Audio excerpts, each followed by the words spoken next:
Hello, in this video we'll be looking at Mangala Sutta, verse 2. I won't be dealing with verse 1 in this series. Let me just call it up on the screen for a moment. Verse 1 is just the short prose preamble um, saying that once the Blessed One was staying in the Jetavana Grove in the Anathapindika's Arama pleasure ground, or sometimes as a retreat center. And then a god came, a deva came, and stood to one side and addressed the Buddha in verse.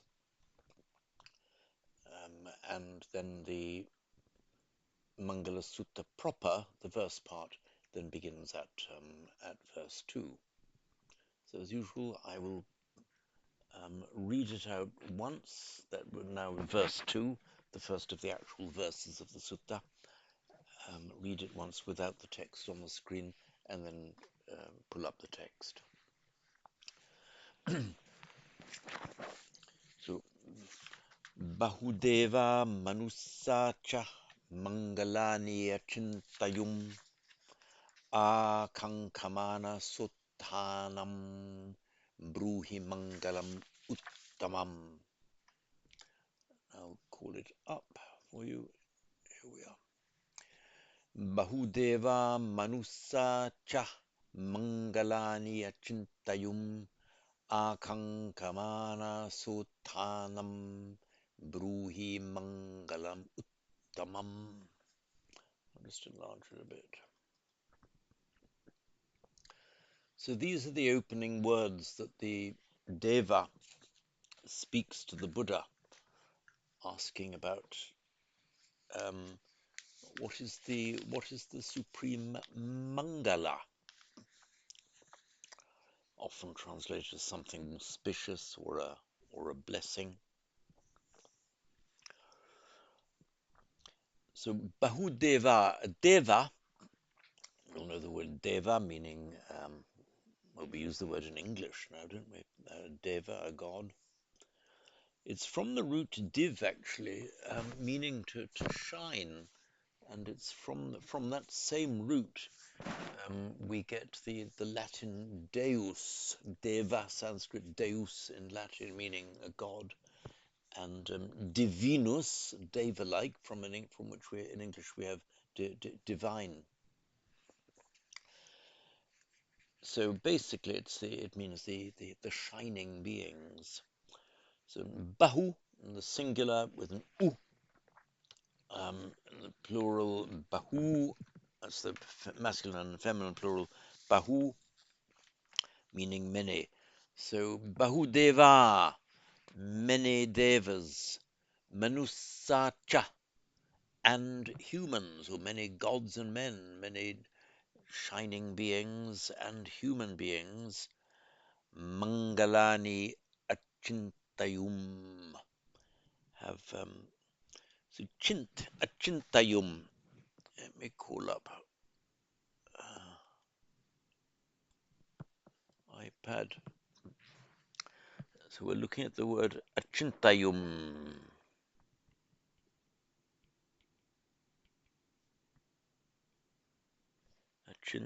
Sorry.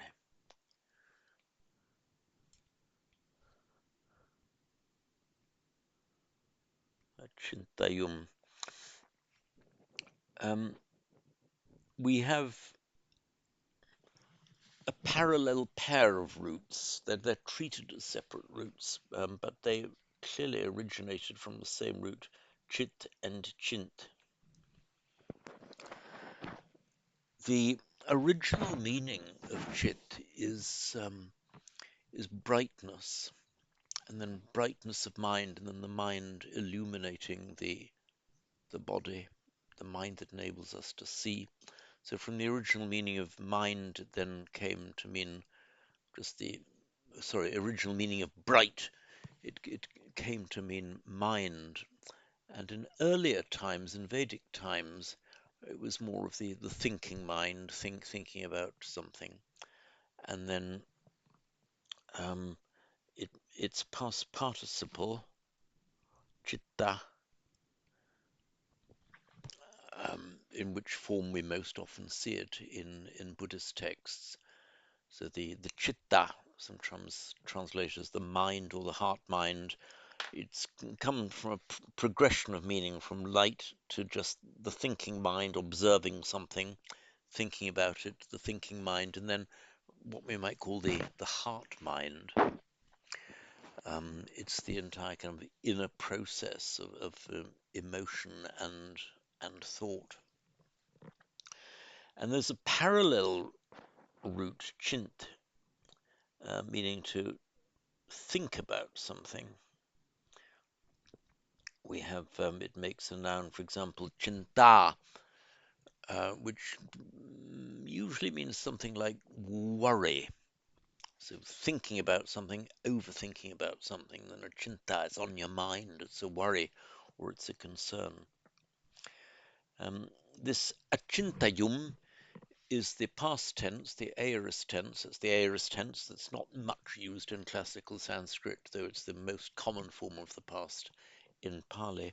So achintayum, many gods and men have thought about this. They've given their attention to it. They've thought about it, wanting to find out. This is from chit achintayum. They have thought. Um, so Mangalani achintayum. They have thought about. They've given thought to Mangalas.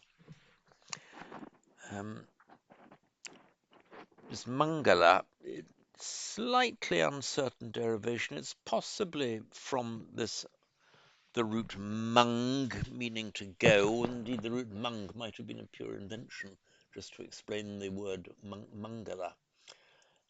It means a blessing, anything good, anything generally good in life. And if you ask, well, what's the best translation into English? Well, um,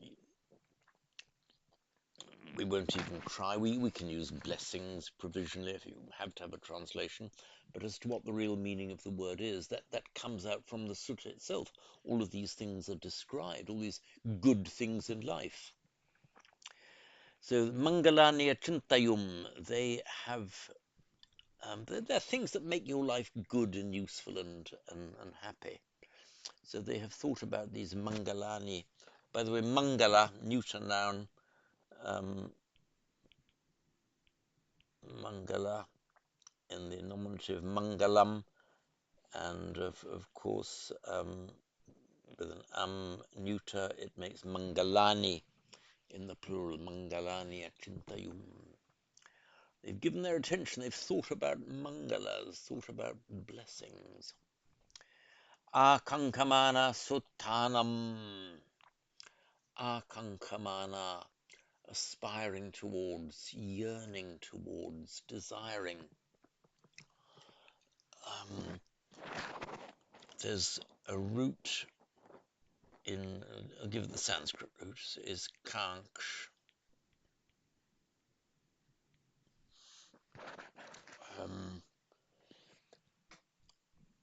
Kankshati, Pali kankati. I've done a note on it.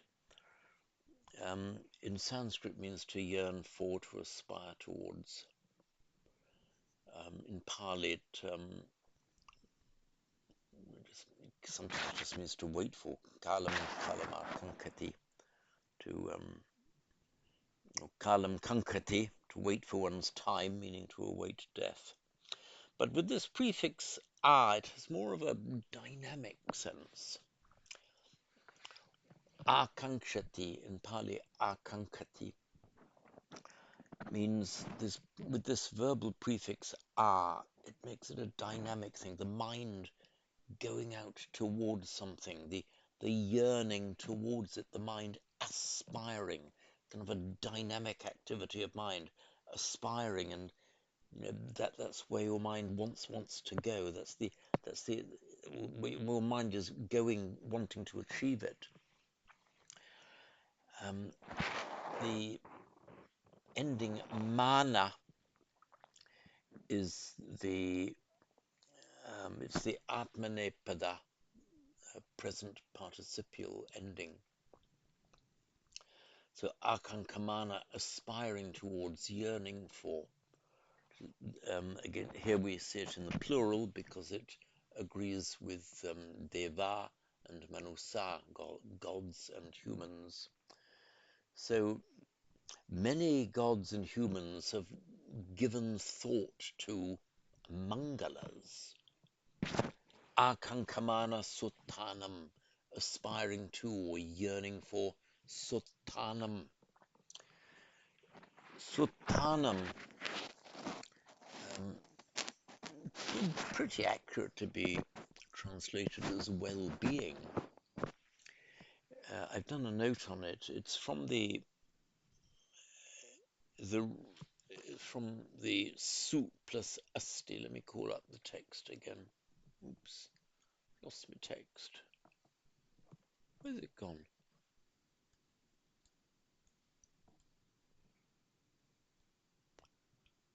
Sorry, here we are. Here we are. So suttanam, as I said in the note, um, Sanskrit swasti, su, good or well, sukha, su, and asti, it is. So swasti, it makes actually a feminine noun, swasti, meaning well-being. It's also used, and that declines like an ordinary feminine noun. It's also indeclinable, just as well or happily, used adverbially. So just use them as swasti, swasti or sutti, meaning well or happily, indeclinable, and as a noun, declined as a feminine noun, sutti. And it has a plural in Pali. The sutti becomes sutti. The short I of the feminine ending becomes a long E in the plural. And we have the Sabbasuti Bhavantute, may all blessings or all forms of well-being be to you. um, and in what we commonly do at the end of a session, we have our blessing where the refrain is Sada Suti Bhavantuno. Bhavantuno, may there be to us Sada, always, Suti, well-beings, all forms of well-being, all forms of wellness. So the swasti and ayana, the ayana from our root I, we have makes more than one verbal noun. We have aya and ayana.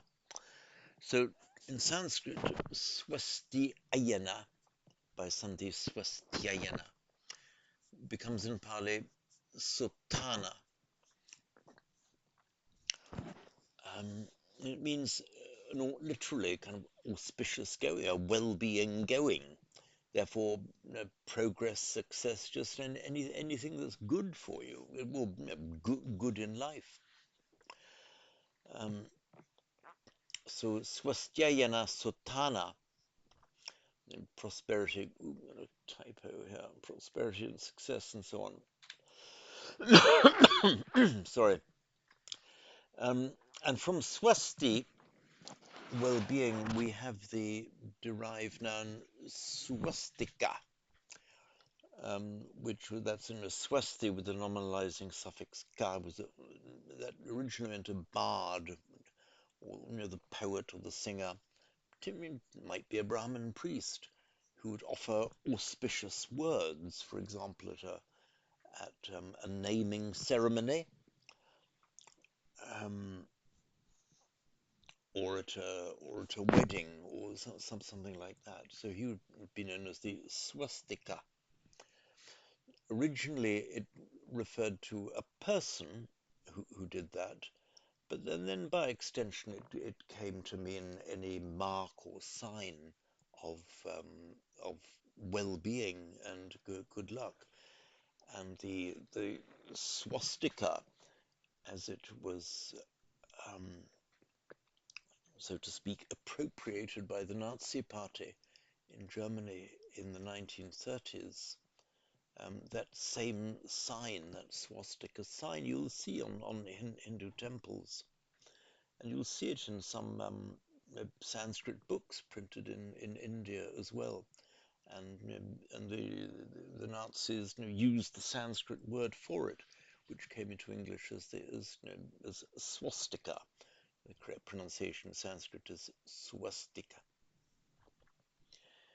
So it is an ancient and venerable symbol. So try not to be put off by the abuse, the appropriation and abuse to which it was subjected just under a century ago. So swastika and the Pali equivalent of swastika, the swastika in Sanskrit highlighted there, swastika, and the Pali equivalent is sutika, which is an adjective meaning anything importing or giving, indicative of well-being. So the swastiyana, prosperity, success, often has a spiritual overtone to it. So bruhi, say, he's saying to the Buddha, say meaning tell me. Bruhi,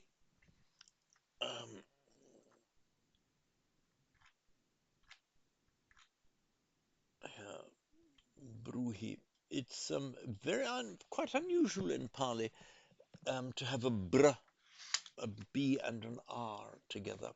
As you know, whenever or almost whenever you get a stopped consonant like a b, br, kr, tr, dr, and so on, what will normally happen that the r will drop in Pali, and if it comes between two vowels, the other consonant will double. Let me cool up. Oops. iPad again. Come on, iPad. Here we are. So this root bru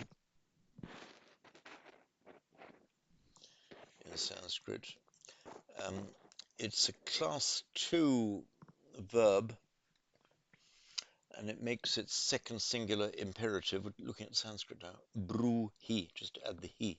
Bruhi, say. We would expect it to be something like buhi in Pali, because Pali would not normally allow the bra, but very unusually, and I have no idea why it's happened. This particular word, very few others, but this particular word is one of them. The bra has been retained in Pali. So where we see in this verse, bruhi, say, that is unusual for Pali, and this is exactly the same form that the Sanskrit imperative has, bruhi.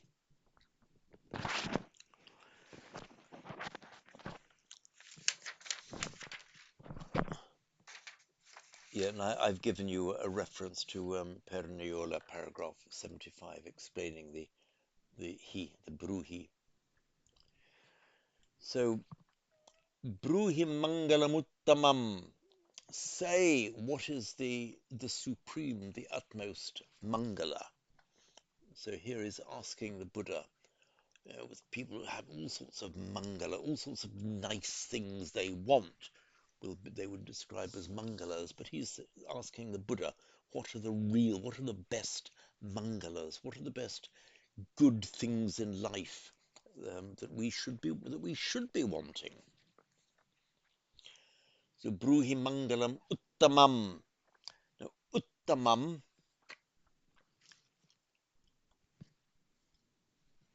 is oops.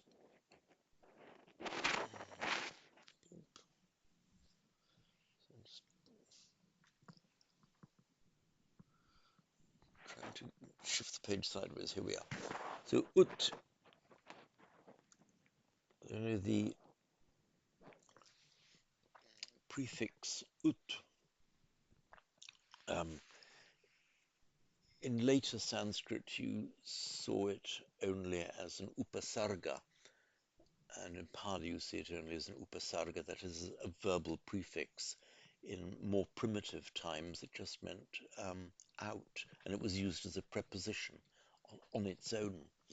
And in fact, ut is directly cognate with our English word out. Etymologically, it's the same word. And it can make a comparative form, uttara, which is directly cognate with our English word outer, or utter. Utter is more to the outside. And by the word as a verb, if you utter something out of your mouth, as you utter, you put it from inside to the outside. You make what is in go out. That's uttering it. You talk about somebody being in a kind of utter idiot or something, an utter idiot to the outside, beyond the normal. If, by the way, something is anuttara, it's anuttara. If you translated that virtually syllable by syllable into English, that would be unoutered. There's nothing beyond it, nothing better than it, therefore unsurpassed.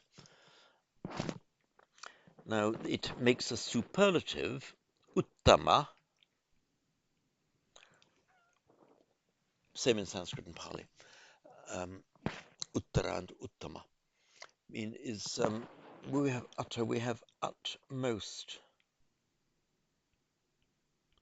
So that which is most to the out, the utmost. That's what it means, most out. Uttama the same. So meaning the supreme form of it, the best you can get. So here the Deva is saying, Bruhi Mangalam Uttamam. Say what is the supreme, what is the best Mangala that we could have.